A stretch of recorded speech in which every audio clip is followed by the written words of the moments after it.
Welcome, Sagittarius. This is Regina from Pacific Tarot, and I pulled for you for the new moon in Taurus, the Two of Swords. This is about your feeling pulled in two directions. You've made a spiritual commitment or an agreement with yourself to move in a direction that you feel you have no choice about. This is about a pull, a compulsion, a pursuit of your truth in a way that is pulling you out of your familiar environment. You may be caught up in the details of trying to hold it all together as you make a huge transition in your life. This can be from one truth to another, from a shift in your state of being, your marital status to singlehood, emerging out of bachelorhood to entertain relationships, significant ones. Whatever the pull is, you are caught up in the details and you feel torn between these options regarding what you're leaving behind. And this, in many ways, is asking you to live in your intuition, allow the power of your intuition to work for you as you continue to gather information about what is necessary as you move into a new truth, into a new experience, perhaps a new lifestyle. This is impacting the area of your chart that concerns your overall well-being, your habits and routines. So there's this kind of frenetic energy I'm picking up for many Sagittarians, trying to keep it all together as you're not really clear about all the steps ahead of you. This is a general reading. It's not going to resonate for all of you. If you're interested in a personal reading, information for that is in the description box below. Welcome to all of you. I appreciate your taking time with me. And I'm going to look a little bit more deeply into the area that the new moon is impacting. And I pulled the Ahimsa card from the yogic path. And I'm going to read you initially a little bit about its reversed meaning. It's time to be a little nicer to yourself. Ahimsa, nonviolence, is often practiced by yogis when it comes to others. But what about nonviolence towards ourselves? As the Buddha says, the thought manifests as the word manifests as the deed develops into habit, and habit hardens into character. So watch the thought and its ways with care and let it spring from love born out of concern for all beings. The way we speak to ourselves becomes the way we speak to others in the reality we reside in. Catch yourself when a self-defeating thought comes to mind. Would you say this to your child, your best friend, or anyone for that matter? Honor yourself in the same way. So this is absolutely impacting on the ways in which you're anticipating the new role, the new experience, the new path that you are walking into. This is a reflection of your truth and ways in which we carry that or limit ourselves with regard to the possibilities by lacking in self-respect, lacking in compassion, gentleness, forgiveness for ourselves, for being human. I love this energy, and I'm going to place this aside, and we're going to return to the upright meaning towards the end of this reading.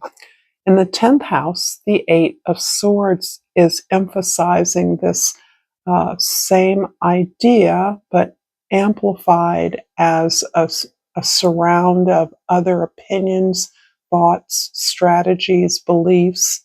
You may have invested a lot in knowledge around an area of your profession or your position in the world. You may have many teachers. You may be very successful as one who has gained a great quantity of knowledge or information, but it is blocking your way. And this is absolutely self-imposed.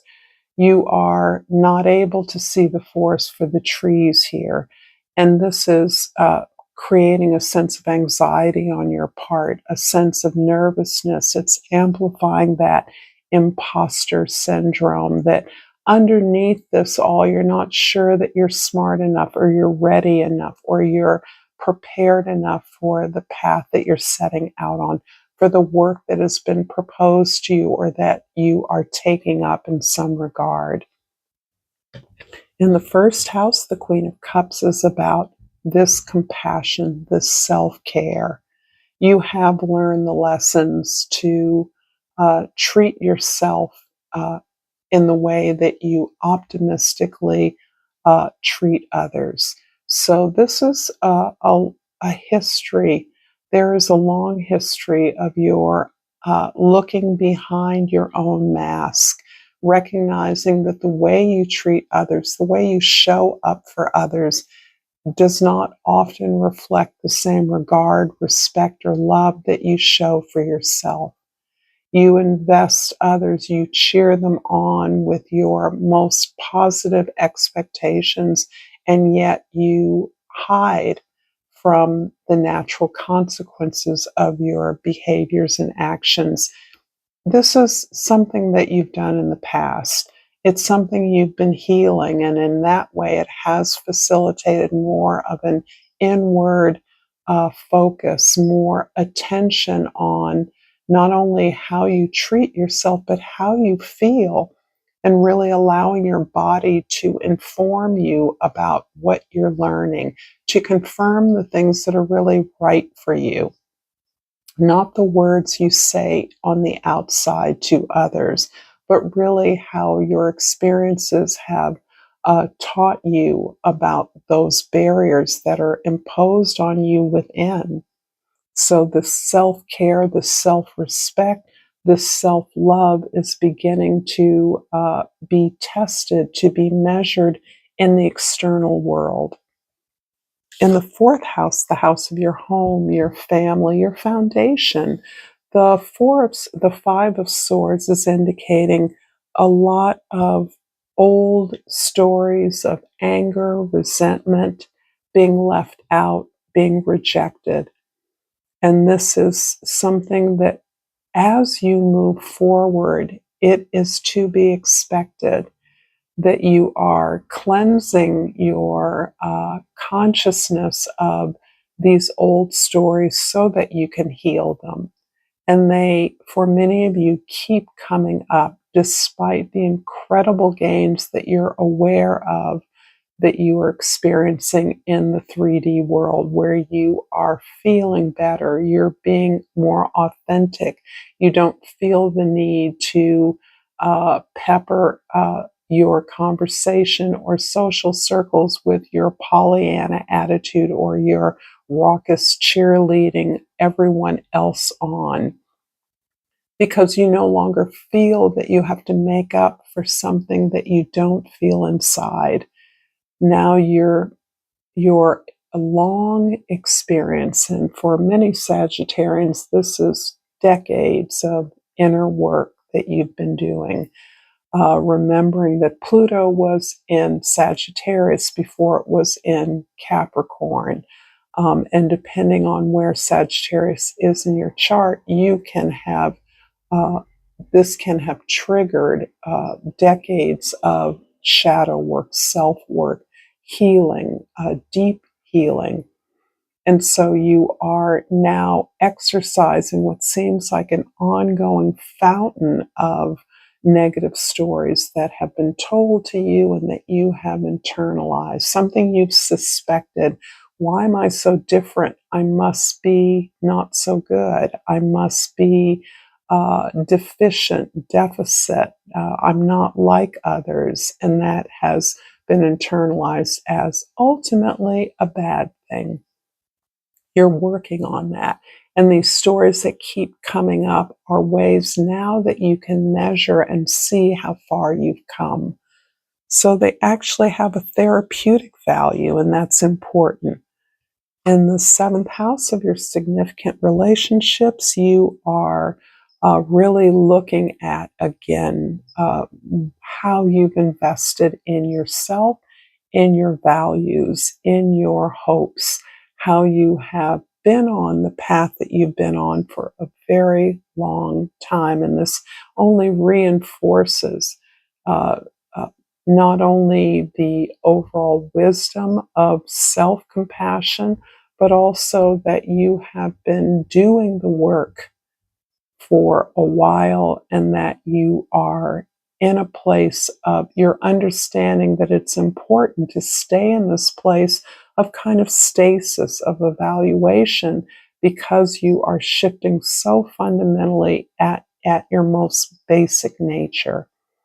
You're reevaluating the time that you give to yourself, the love, the respect that you give to yourself, understanding that those are the resources you must continue to pour into yourself to maximize the work that you've already done, to extrapolate the maximum benefit possible without working yourself to death, without having to prove anything to anyone. I'm going to pull a crystal oracle and hope this reading is resonating for you. If so, please like this video. Please share this with others. And certainly, please subscribe to my channel, Pacific Tarot. It is tremendously appreciated. And I pulled the Awakening Crystal. And the keywords are soul awakening. I am awakening to my true essence, and I am a full expression of my soul's vibration. It's an odd picture, isn't it? But it's the mantra is critical, and I think very clear. The soul awakening again has been occurring for many of you over a period of decades. So let's clarify the Queen of Cups in the first house with the Two of Cups. This relationship with yourself may be harboring a deep soul bond in the external world. You have and are becoming your best friend. You are falling in love with yourself. And this is so important and critical because apparently you have not been seen as the desired one, except in a superficial way. Sagittarians are known for their lively social banter and presence, their fun energy. And at that level, making friends, being popular never was an issue for you. But I suspect over the last at least a decade, for some of you that are much younger, it's only the last couple of years, you have increasingly retreated from the social fray in order to really pour that energy into who you are and what your needs are. It didn't matter what other people thought. It was about how you felt. And you've really worked on that. You have learned to feel into your visions, your dreams, your potential. And this has paid off immeasurably for you in forging deeper connections with others who are similarly aligned. And I suspect that there is a significant soul bond for you that is coming in. It's around you. Someone is watching you. It can be someone you've known from the past who continues to observe you and to for whom you feel ready. In the fourth house, the Five of Swords is clarified by the Two of Staffs, another two.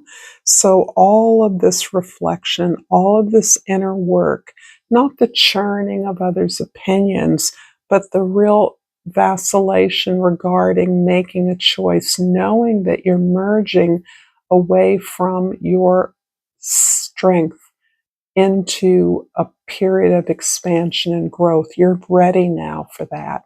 And as a result of that, you're planning how to turn your lens, your perspective away from this internal dialogue and out towards your potential audiences, new friends, new locations, new communities. In the seventh house, the Seven of Pentacles is clarified by the Three of Cups.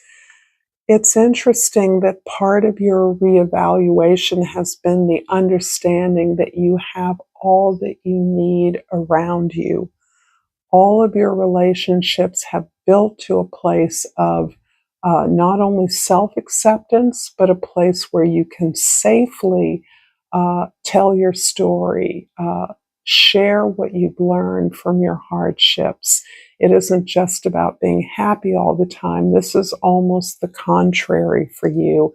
It's about those still places that you can share intimately with others who get you, that don't demand that you prove how wonderful you are, that you feel safe simply being yourself. Even your more reticent, restrained self finds perfect company with your intimate friends, with your close community, with whom you share resources in a safe way. And in the 10th house, the Eight of Swords is clarified by the Three of Staffs.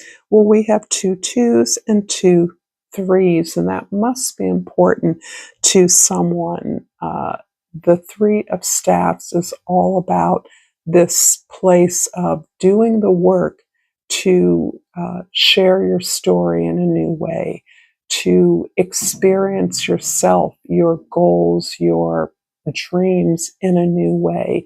You see them as a thing, as this investment in who you are, an investment in your heart, your talents that come from your authentic self.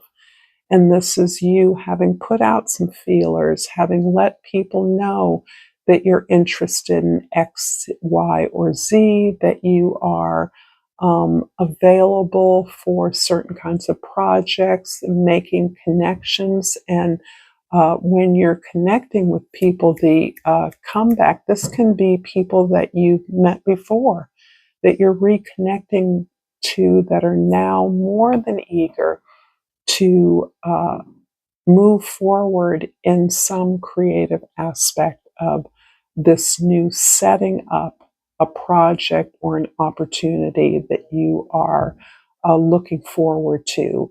And yet the element of waiting is really about that testing yourself, having the words that you now speak to yourself reflected back to you in a way that's positive, that's empowering, that's helping you grow.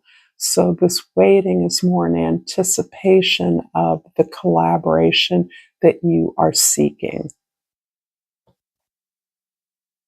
And now I'm going to look at the Ahimsa card with its upright position, and hopefully that will be clarifying. Ahimsa is defined as yama, or nonviolence. You've been observant of how your thoughts affect your actions and how your actions reflect the quality of your life. Through actively changing your internal monologue, you're manifesting a heightened state of consciousness in a new paradigm. Continue to fine-tune your inner language to radiate compassion, joy, and peace. Even the most disciplined yogis still look in the mirror and think negative thoughts about themselves, get frustrated when stuck in traffic, or speak words to a loved one that don't radiate pure love. These moments are your guru, reminding you of where you still need to grow. Overcoming your triggers facilitates growth. Each time you feel the voice of negativity come through, sing back to it words of ahimsa, compassion. You'll quickly find these words echoed back by all those you encounter. If you've enjoyed this content, check out more here. And until next time, Sagittarius, namaste.